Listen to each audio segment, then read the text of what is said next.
Thank you, Nikunj. Thank you for having us in your show today.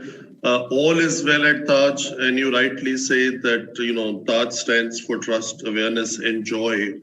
And I'm glad that in this time of pandemic, we have been able to rise to the occasion and inculcate or reinforce the trust that we have cherished over 100 years of our stakeholders. So I think it's very nice to see that. Now let's talk about the environment and what is the on-ground reality. Parts of the economy has opened up. It is not business as business as normal, but things are really limping back to normalcy. What is the experience at Taj or group of hotels and Indian hotels? How much of your business is back to normal? How many properties have opened? And are there challenges in terms of central and state communication which still needs to be sorted out? Absolutely. I think the best news has been the opening of the airspace since yesterday or since a couple of days. I think that is very good. 40,000 passengers in the air is good. I got a communication from some international airlines that they are planning to, extend to more than 100 destinations before end of June. One of those airlines even included India as a destination. Should that be allowed by the government? So I think all in all, this opening up, slow opening up is positive. I think we need clarity in terms of opening up of the hotel industry also, just like the aviation has been opened up. Hopefully that news should come within the next week or so because there is a lack of clarity. Certain states say you're open for quarantine. Some say you're open for hosting the medical staff, and some say you're not open. So I think the message for the industry has to go very loud and clear from both the central and the state government, and that would be a big help to our business. And as far as we are concerned, more than one third, I would say 40% of our hotels are open and have remained open. Actually, during this crisis, as you rightly said, we've been hosting the medical staff, especially in the city of Mumbai, in Bangalore, and also for quarantine purposes. So that's definitely been the case for at least 40% of our portfolio.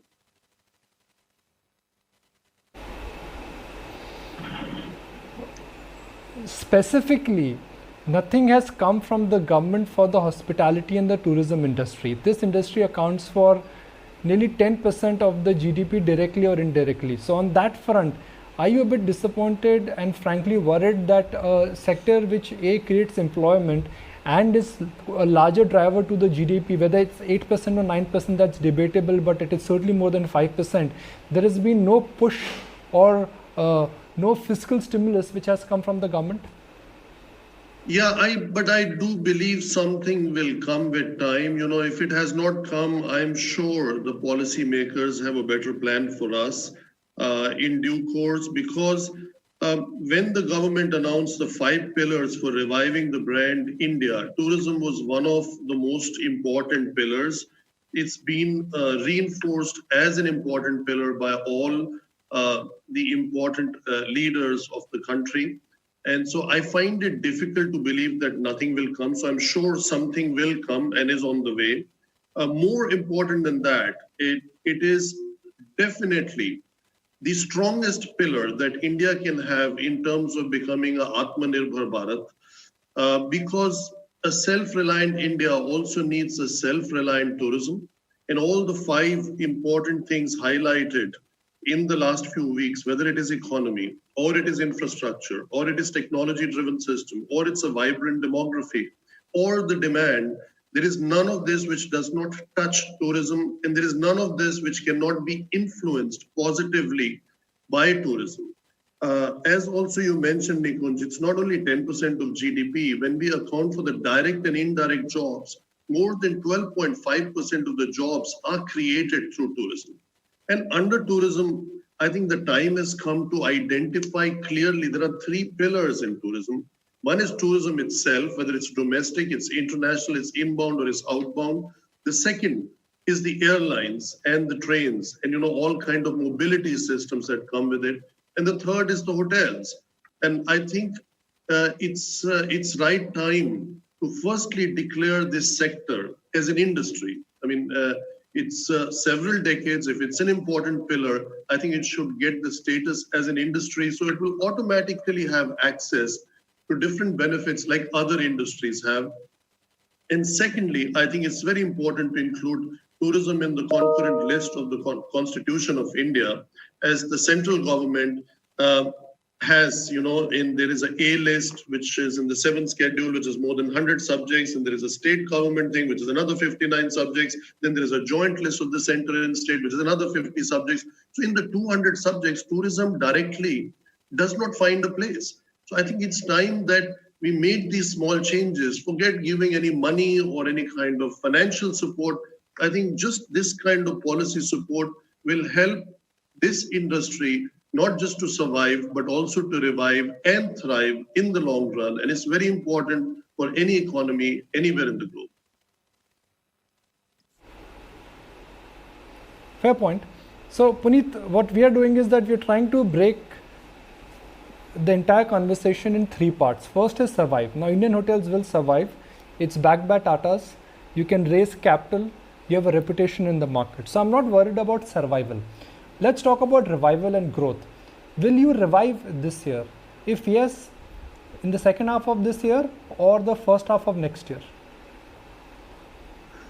Well, I think I do believe that the survival of the business. Okay, your question is related to Indian hotels. Before I come to that, I think for the hotel industry, in my capacity as the executive member, together with my colleagues of the Hotel Association of India, I think it's very important for all of us to survive. It's not just because we are a publicly listed company, we have access to capital, we have great brands, that only we have the right to survive. I think in any kind of healthy economy, competition is good. The general well-being of the industry is good. The general growth of the industry is good. And we would like to then benefit from that and have a higher share of it. So now coming to Indian hotels, of course we will survive. We have done very well, as you know, Nikunj, in the last 8 consecutive quarters. We are going to announce our results very soon. They are being audited. So our results announcement for 31st March is around the corner on the 10th of June. That's what it's slated for. So I think the survival part, having access to cash, having other new sources of revenue, and which we will discuss maybe on my next visit to your studio, hopefully in person and not over a Zoom call. So that part is, I think we are fairly okay with that. When it comes to revival, I think, as I said before, in line with the message of the government of being Atmanirbhar, there is no better opportunity than now to put domestic tourism as a focus. There are 26 million people on an average which have been traveling outside of India. They can't travel because there are no international flights. That's a potential which we have never had before, especially in the summer months, especially going on till September. That was a traffic which was going outside of India because India becomes very hot.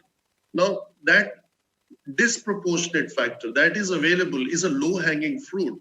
I think it's very important for the industry to take advantage. It's very important for people to visit their own India, visit your own India, visit your own destinations, whether these are places of pilgrimage, whether it's beaches of Goa, or whether it is, Ayurveda in Kerala or elsewhere. I think this is the right time to do so and look at the well-being. And it would be great if this kind of travel could be incentivized by the government so that it helps not only the people to go and visit, it helps the industry to get back on its feet and at the same time contribute towards taxable income which the government receives.